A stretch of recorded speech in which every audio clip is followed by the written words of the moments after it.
Hello and welcome to another edition of Critical Q&A, the show where I answer your questions based on what you have sent me by email at AskChrisShelton@gmail.com. And by the way, my queue is wide open for your questions about Scientology or critical thinking or destructive cults, manipulation, propaganda, and anything else you'd like to ask me about. So just wanted to throw that out there. Again, the email to send your questions to is AskChrisShelton@gmail.com.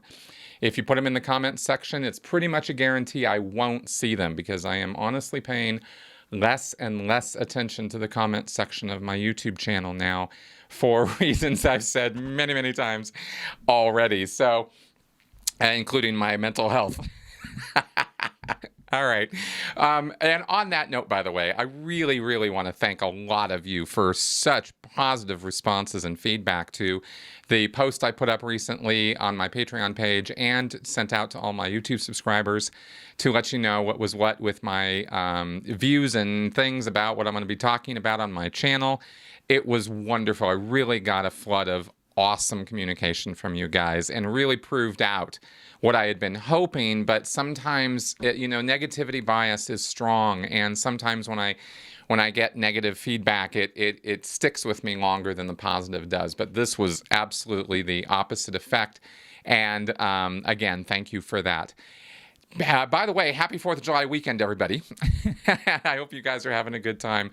Melissa and I definitely are. It has been a pretty wonderful weekend so far.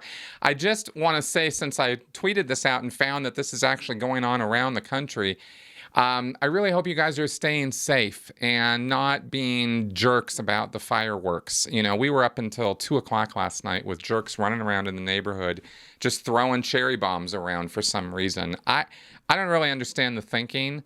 I'm not, a teenager anymore, and it's been a number of years since I was.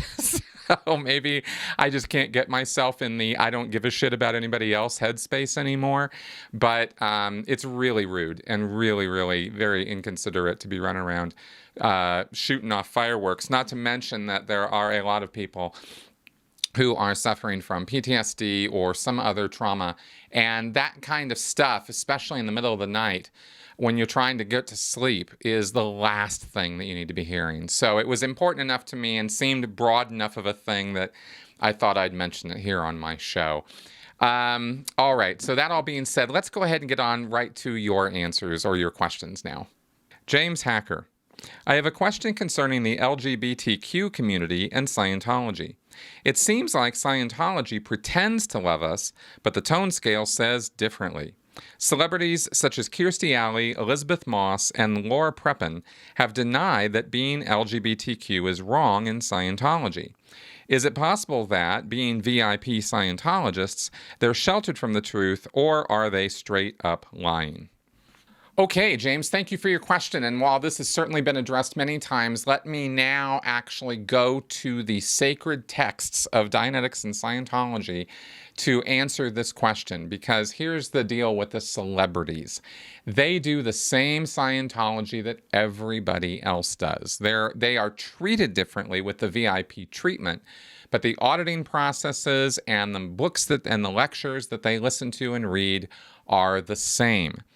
All of those celebrities, Kirstie Alley, Elizabeth Moss, Laura Prepon, certainly Tom Cruise, certainly John Travolta even, actually, have read what I'm about to read you, because these come from the seminal works of Dianetics, which is Dianetics, The Modern Science of Mental Health, which I'll read from first, and then the second book of Dianetics, which came out in 1951, called Science of Survival.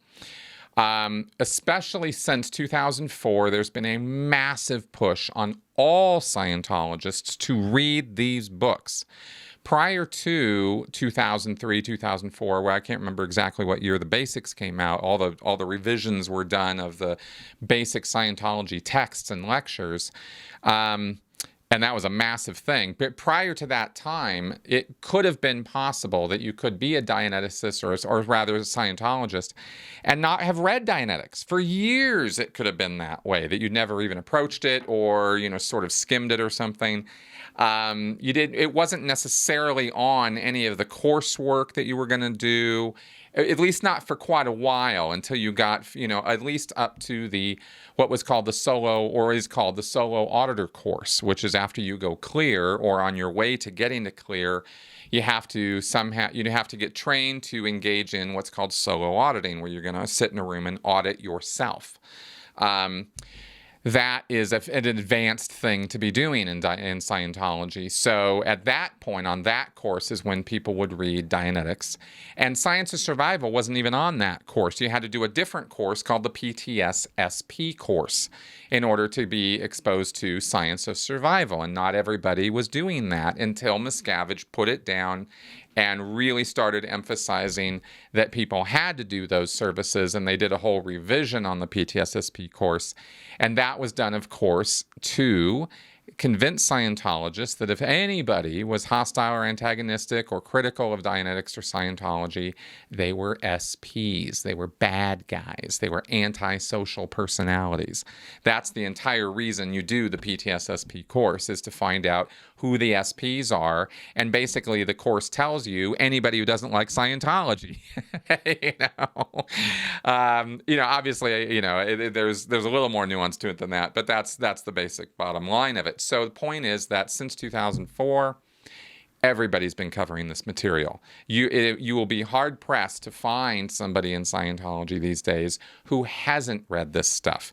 And I talked in my podcast yesterday, which I encourage y'all to see. I talked about confirmation bias and predictive and how the brain works and stuff. And I'm not going to cover that stuff again, but I will say that you're getting hit with it so hard here. And you're hit with it two different places, Dianetics and Science of Survival, that it's a little hard to read this material and not get the point that Hubbard's making. I mean, he's pretty clear about this, and I'm going to read it to you so you get what I'm talking about. So first, let us read from the scriptures from Dianetics. Hubbard writes, this is, again, 1950. Here we go. The sexual pervert, and by this term, Dianetics, to be brief, includes any and all forms of deviation in dynamic 2, which is having to do with sex, such as homosexuality, lesbianism, sexual sadism, etc., and all down the catalog of Ellis and Kraft-Ebing. So he says the sexual pervert, and then that was all in parentheses. So the sexual pervert is actually quite ill physically. Perversion as an illness has so many manifestations that it must be spread through the entire gamut of classes from 1 to 5 above. Overdevelopment of sexual organs, underdevelopment, seminal inhibition or magnification, etc., are found some in one pervert, some in another. And the sum of it is that the pervert is always a very ill person in one way or another, whether he is conscious of it or not. He is very far from culpable for his condition, but he is also so far from normal and so extremely dangerous to society that the tolerance of perversion is as thoroughly bad for society as punishment for it. Lacking proper means prior to this time, society has been caught between tolerance and punishment, and the problem of perversion has, of course, not been resolved. Okay, so that is pretty clear, right? Hubbard also later says that the pervert contains hundreds and hundreds of vicious engrams, has had little choice between being dead and being a pervert. So Hubbard, you can see here, is in the 1950s mentality of, conservative Christian America, and, post-World War II values and Midwest values, which is how Hubbard was brought up. He's putting all of this into here to say that pretty clearly that tolerating perversion, such as lesbianism, homosexuality, etc., is tolerating a kind of psychosis or mental illness. And that Dianetics is the thing that finally offers a solution so that we don't have to punish these poor people anymore for that which they are not responsible for as perverts. They were born or, have experienced all these engrams, and so that's why they are the way they are, the poor things. And so here is now Dianetics to save the day and offer a humane solution to the problem. Yeah. This is still current work in Scientology. People who will go into an org right now will read this stuff. Okay, in Science of Survival, you mentioned in your question, James, the tone scale. And the tone scale is an emotional chart that claims that you can predict human behavior based on a person's emotional responses and where a person is both temporarily in an emotional state and chronically on a long-term basis. Hubbard says people tend to gravitate towards a particular emotional state or tone level, and this is how you can predict their behavior over time on different subjects. And Science of Survival pretends to be a manual on the prediction of human behavior, using these emotions as the guide.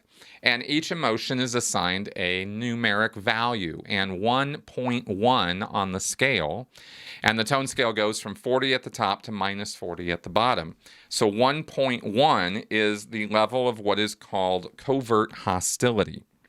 And in each chapter of Science of Survival, Hubbard breaks down behavior in a particular area or part of life or how they'll respond to therapy or treatment even. And he breaks it down level by level on this chart. So here he is describing communication, and I thought this might be interesting to you as far as further information about what Hubbard says about homosexuality and how perverts will respond or communicate. He says at 1.1, we have lying to avoid real communication. Okay, again, this is covert hostility. This is the image that's connected with this 1.1 is the guy who's smiling while he's holding a knife behind his back and is just waiting to get it into you. That's 1.1 in a nutshell. So Hubbard connects that with perversion as follows. He says, they have lying to avoid real communication. It takes the form of pretended agreement, flattery, or verbal appeasement, or simply a false picture of the person's feelings and ideas, a false facade, an artificial personality. Here is the level of covert hostility, the most dangerous and wicked level on the tone scale. Here is the person who smiles while he inserts a knife blade between your vertebrae. Here is the person who tells you how he has stood up for you when actually he has practically destroyed your reputation. Here is the insincere flatterer who yet awaits only a moment of unguardedness to destroy. The conversation of this level is filled with small barbs, which are immediately afterwards justified as intended compliments. Talking with such a person is the maddening procedure of boxing with a shadow. One realizes that something is wrong, but the guardedness of a 1.1 will not admit anything wrong, even as, all the while, he does his best to upset and wreak havoc. This is the level of the pervert, the homosexual, the turncoat. This is the level of the subversive. Okay, so again, direct quote from L. Ron Hubbard's works from 1950, 1951, which you can pretty much be assured anybody who's been involved in Dianetics or Scientology for any length of time, and I'd say maybe more than a year at this point, is going to start being exposed to this. And the celebrities, again, no exception. So do they know this? Have they read this? Yeah, they have. Should they know that this is what it says when they're making public statements about it? Absolutely, because even if they haven't personally read or seen this material, let's go crazy far out of our way to give them the benefit of the doubt that they haven't read this material.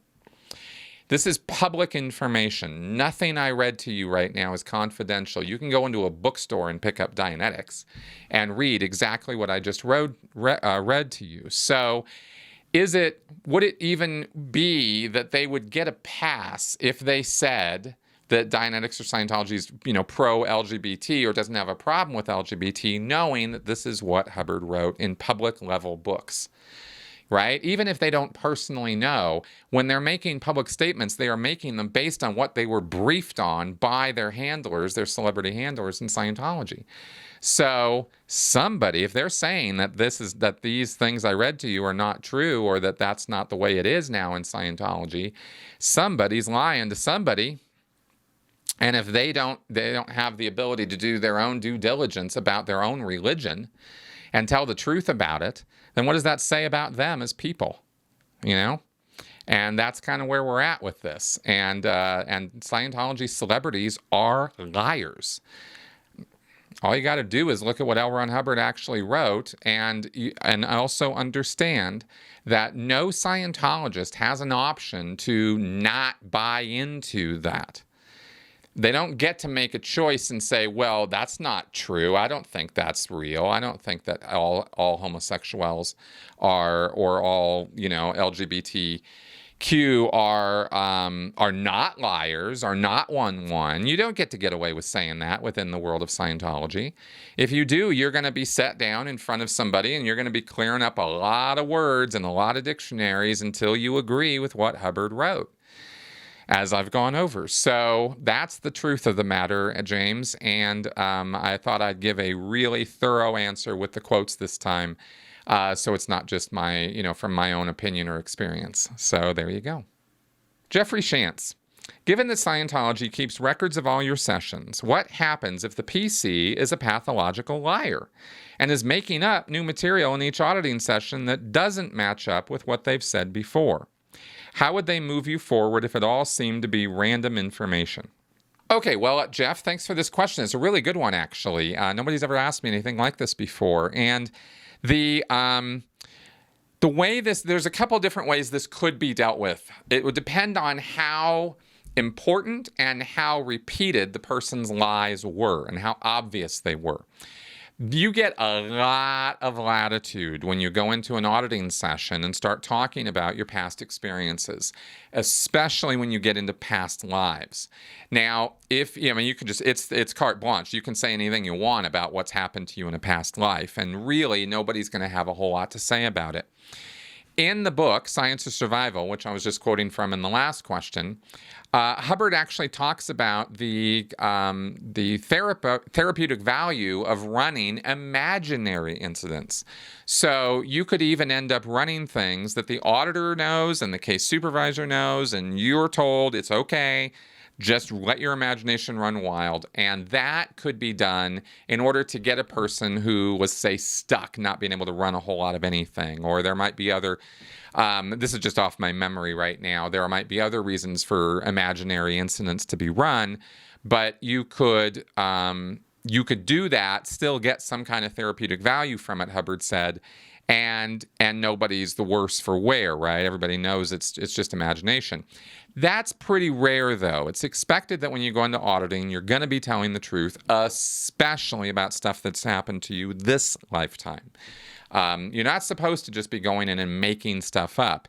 But the way auditing works is that sometimes the e-meter is being used to guide the session and guide the answering. So if I ask you a question, or we're looking at running something, have you ever been run over by a bulldozer or something, right? And you're, yeah, sure, when I was 10, a bulldozer ran over my foot or whatever, and maybe that's real. And then you're going back and there's still not the expected floating needle, and so you're going earlier. Okay, well, was there an earlier time you were, run over by a bulldozer and the guy can't find one? Well, then the needle is used on the e-meter, right? It starts ticking, and the auditor is trained to look for a similar, or the same rather, pattern in the needle to how it responded when the question was first asked. If the needle fell 1 inch, then the auditor's looking for that 1 inch fall again. And he might start looking at that and going, oh, hey, wait a minute, there's that 1 inch fall again. What was that? What was that thought you just had? And the guy's like, I don't know. And he goes, okay, well, take a look at that again. And the guy starts thinking about stuff, and there, what's that, right? The needle's clicking, and the guy's like, oh, what's that? And, the guy at holding the cans, the person receiving the auditing might be sitting over there going, I don't know, I got a picture of an apple. Okay. Well, something about this apple connected with a bulldozer, something with this apple. Like, what are you looking at with that, right? And you're trying to develop it like a Polaroid picture, right? Remember those? That's kind of how auditing is done often, is the meter is used to guide the person and find what it is that they're thinking about that's supposed to somehow be an answer to the question. And eventually it has to kind of make sense that the information that the pre-clear is giving is relevant to, is sequitur to the question being asked. But it might start out with something really out in left field, like an apple or something, and then you find out, that could develop into something like the guy was, 300 years ago was picking apples in an apple orchard, or I don't know, 300 million years ago he was picking apples in an apple orchard, and a bulldozer came along and mowed him down, right? I mean, who knows, right? That's the kind of thing that could develop. Now, if you have a guy, though, who... So it's real hard to say, oh, you're lying in a situation like that. And that kind of a one-off thing, that's the only time you might end up talking about that bulldozer running over you in that field 300 million years ago. So not going to be so obvious whether you're pathologically and just making stuff up when you're running stuff like that. So it's really going to be more obvious in your current life. And that's where you could actually, have some kind of evidentiary basis for an auditor and a case supervisor could, for seeing that the pre-clear is perhaps purposefully altering the truth about what's happened to them in the here and now.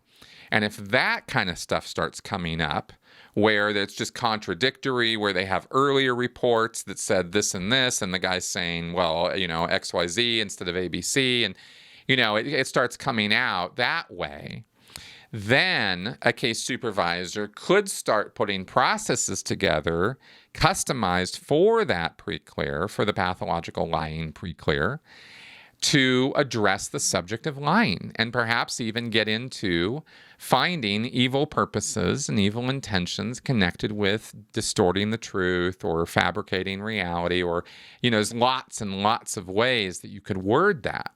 And case supervisors can put lists together of various ways of lying or different words connected with lying, and using the e-meter, start running down that list of words and use those to, if they respond on the meter, use those to start, say, security checking the person on times he had purposefully lied, or reversely, maybe this guy, as a pathological liar, thinks lying is the ethical and moral thing to do. And so you start pulling from him times when telling the truth was was what he thought was the wrong thing to do. So you start pulling from him, these sort of reverse overts, if you will, these wrongdoings that he's committed, where he actually told the truth. Because if you look at the world through the lens of a pathological liar, telling the truth is the wrong thing to do. Lying is the ethical, moral thing to do for that individual in any given circumstance. That's why they lie, right? So, or at least that could be one reason if you were looking at it through a moral lens. There could be other reasons people are pathological liars, but that could be one reason that a case supervisor might assume. And he might enter it through that moral lens and use sec-checking to address it, and then get to the evil purposes at the bottom of it all. So that might be another route where they are really trying to now deal with and tackle the lying as a thing that has to be dealt with. So either of those could come up. It would totally depend on the context and situation there. So there was a very thorough answer to your question. I hope it elucidates. Beria. There is a Scientology org in Vancouver. What confuses me is Scientology wants to attract well-off people, and their location is in the worst downtown location possible. Lots of homelessness, drugs, prostitution. It's all around sketchy. I've never seen anyone on the sidewalk trying to attract people into it. They have no pamphlets or flyers on display outside, and they have virtually no presence other than the building's signage. Why would the Church of Scientology persist in maintaining an org in such an undesirable location? They're certainly not trying to recruit any of the locals. Not that I am disparaging the homeless by any means. Okay, cool. So what you're seeing in Vancouver is a non-ideal organization. And of course, from day one, I've been talking about ideal orgs, the whole effort by David Miscavige to upgrade and renovate all the churches all over the world. And Vancouver is one that hasn't been gotten to yet. They might have purchased a building now. I don't remember, but they are not renovated and moved into it. So they're still in their crappy quarters that they've always been in. And those are the ones that they can afford to pay for, see? They can make the rent and lease payments on that building. I don't know if Vancouver owns its building. I suspect probably not. Most of the non-ideal orgs are rented or leased buildings. And this was a problem, that we dealt with all the time from management, is these churches were so income desperate, were so not making money that they could barely afford to stay in a ramshackle, crappy place in the middle of, a really bad part of town. I mean, San Francisco was in the Tenderloin area of that town, and they had this big 4-story building, and it was really this kind of interesting building, but it was in this really, really bad part of town. Many, many Scientology churches are, especially the ones, again, that are non-ideal. So that's been the whole strategy for the last almost 20 years now, is to deal with that and get the local parishioners to fundraise, buy a new building, renovate it, and then move into that one. And then there's no more rent problems or leasing problems because they own the building outright. And then they have a really nice place. And they generally don't put those places in, really low rent, bad districts. They find some, historical building or nicer building, and they do it that way.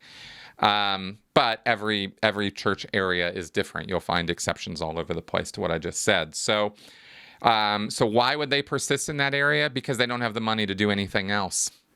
The local city level churches are pretty broke places, and often they're not even making much of payment up the line to management for the services management gives them, quote unquote.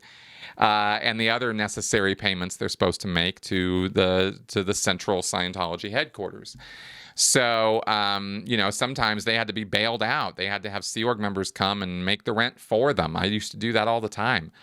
So it's a constant problem. And that's why you see that the way that it is. And Canada has never been a big place for Scientology. None of the churches of Scientology in Canada are at all successful, booming, big places. They've always been struggling along in their little hobnailed way. So there you go. TLC Timbo. I was listening to a recent Sensibly Speaking podcast with John Atack, and the discussion of prisons being for punishment, not rehabilitation, made me think of the RPF, which is obviously not a re-education camp, but actually punishment for Sea Org members. What other punishment mechanisms are available in Scientology to inflict upon staff and public Scientologists? Okay, cool. Well, let me correct you, actually, because I have many, many times called the RPF a re-education camp, because that is what it is. In the spirit or tradition of Maoist re-education camps that we saw in communist China during the Cultural Revolution, and which were studied in detail by Robert J. Lifton, right? So they are very much that. And yes, it is punishment, but it's also re-indoctrination. This is really important to understand with the RPF program, is it is about getting your head clear. And it takes years sometimes to get the re-indoctrination done. In fact, the RPF is never done in less time than a year. I think the least amount of time I ever saw anybody do that program was about 2.5 years. And that was like full tilt boogie, balls to the wall getting through the thing. So it's not a short program, and it's intended to get your head straight and get you back into being a fanatical Sea Org member who will not question orders and will be very, very loyal. That's the actual end result of the RPF, or the wanted or desired end result. Okay, so that being clarified a little bit, you ask about punishments for the Scientology staff and public.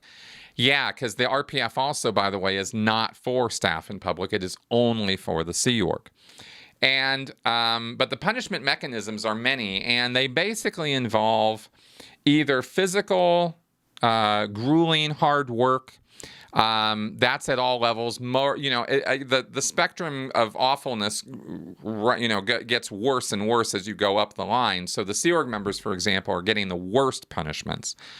The RPF is re-education and punishment, but there are other punishments Sea Org members can get, like, for example, the stories we hear out of the Gold Base about people having to dig in the hot sun and dig ditches and then fill them back up, or having to work in the lake and it's, you're just covered in all this crap and you're just out there for, all day under the hot burning sun. So you have that kind of grueling work. You also have cleaning taken to a level that is just pure torture, including, the toothbrush cleaning toilets and the tile floors of a bathroom and stuff like that. I mean, you get that kind of work, which has been dished out all the way down to the public level. I think it was Nazanin Baniandi. I forgive me if I'm getting her last name wrong. She's a celebrity. And after she got sort of busted off the Tom Cruise detail, because they were dating, and she said the wrong thing at the wrong time and pissed him off. So she ended up scrubbing toilets at Flag. So this even can go to celebrities, right? Of course, that kind of showed her what was really what, and she got out of Scientology pretty quickly after that. Let's see. So cleaning, amends projects, this could be punishment, though, is, it's a little bit different from amends as such. I mean, amends projects for the public and staff involve paying money, going out and promoting Dianetics and Scientology in a public venue, giving out Way to Happiness books, stuff like that. But that's not really punishment. It's amends. You're making up for having done something that you acknowledge was wrongdoing. And so you kind of agree that this was wrong, and so I'm going to do this. Although I guess I don't know, my logic might be a little fuzzy on that because the punishment's sort of the same kind of thing. But let's see, what other things could be done to you besides paying out money? Well, of course, sometimes people just get beat on. Again, that's more Sea Org, though. I rarely heard of staff or public getting beat on. There are ethics actions that can be done. There's actually a whole list of them. There's a court of ethics, then there's a committee of evidence, and then there's getting declared suppressive. So these are the sort of the scale you have to climb in order to get all the way to getting exiled or kicked out of the church. Sometimes they skip right to the SP, but often they'll get those interim points in too. And so punishments you could face for from, say, a committee of evidence could be having to pay for and receive auditing, like security checks. Or let's see, just having to basically demean and abase yourself. I mean, that's really debase yourself. That's really kind of what it comes down to. There's so many different ways it manifests, but it really comes down to hard, physical, grueling work, repetitive, sort of like just mind-numbing stuff. Actual physical punishments like the digging, the ditches and stuff like that. Those are the things that come to mind right now. So I guess that's pretty much my best answer to the question right now. I hope I'm not forgetting something really super significant, but those are the things that come to mind to answer your question. Mark Poulos. Learning how the cult operates and its beliefs help to understand the state of mind the people in it are in. Is there a chance of an overthrow of the current leadership? Or the chance that a former paying member is attempting to start a revival of the old Scientology, a new branch of Scientology, so to speak, bigger and more effective than the free zone groups? Well, Mark, there's always a chance of anything. And yes, David Miscavige could theoretically be overthrown, but that would involve a conspiracy which would be almost impossible to form because no one individual is going to be able to do it. And every time there is any kind of a conspiracy or disaffection amongst his inner circle or the people who could theoretically pull it off, they get found out because they all believe that the e-meter is real and that they have to answer questions when they're holding the cans. And so Miscavige is constantly, surveying and keeping a very sharp eye out for anybody who might potentially be a threat to him. So That's the number one way he gets in the way of Scientology's future, is he refuses to have any future put there beyond him. And of course, that was pretty much the way Hubbard operated as well. So is there a chance that there could be an overthrow? Sure, of course there is. People could get together and make it happen. But are they going to? Probably not. Not unless there's something we don't know about, happening up there. And as far as former paying members attempting to start a revival, basically what you've described there is the free zone. The free zone independent Scientology groups, whether they call themselves part of the free zone or something else, the Great Plains Academy or whatever these other groups are, First Independent Scientology group or something, or Church of Scientology, I think is an official name of another group. Whichever of these groups are out there doing that is what they're trying to do, is become the official brand or flavor of Scientology. And this is, pretty classic stuff in history. You see splinter groups, and people have asked me many times about whether, what happens when David Miscavige dies. Well, a very, very real possibility is that it just fractures. And who knows which one ends up being the official Scientology, which still has access to the bank accounts. So I'd say that's the official one. Because let's keep in mind always that Scientology is not about being a religion that's going to last through the ages to save mankind. Scientology is a pipsqueak destructive cult which has as its main purpose making money. It is a money-making scam, and it's only using religious cloaking to hide that. So, the splinter groups and this other stuff, that could happen, and these guys could form legit little church groups that aren't money-making operations or money-making scams, and that's kind of what they're doing. But look at how unsuccessful they are. Look at how pathetically tiny they are. They're not changing anything. They're just, kind of jerking each other off, really. And that's pretty much independent Scientology at its best right now. It's awful. It's pathetic. To be totally blunt about it and really sort of let my hair down on the matter.